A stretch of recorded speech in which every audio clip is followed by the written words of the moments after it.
നമുക്കിന്ന് താലോലിക്ക ഉണക്ക ചെമ്മീനിട്ട് വയ്ക്കാം. ഇതിന് ഞങ്ങളുടെ നാട്ടിൽ താലോലിക്ക എന്നാണ് പറയാറ്.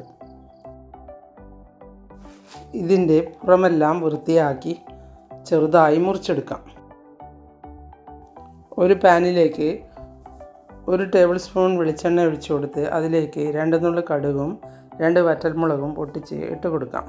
കുറച്ച് കറിവേപ്പില കൂടി ഇട്ട് കൊടുക്കാം. ഇനി ഇതിലേക്ക് മുറിച്ച് വെച്ച താലോലിക്ക ഇട്ട് ഒന്ന് ഇളക്കി കൊടുക്കാം. ഇനി ഇതിലേക്ക് പകുതി സവാള മുറിച്ചത് ഇട്ട് കൊടുക്കാം.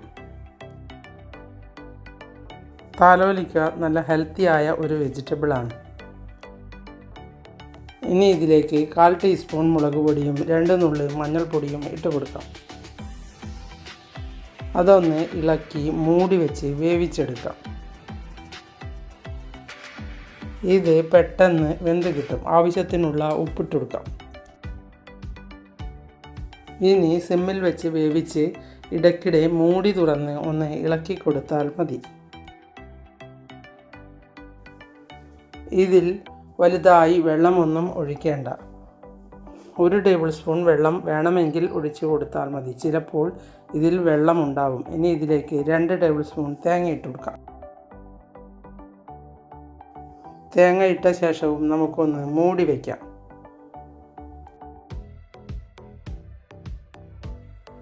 ഇനി മൂടി തുറന്ന് ഉണക്കച്ചെമ്മീൻ തലയും വാലുമെല്ലാം പൊട്ടിച്ച് കളഞ്ഞ ശേഷം വറുത്ത് കഴുകിയ ശേഷം ഇതിലേക്ക് പൊടിച്ച് ഇട്ട് കൊടുക്കാം.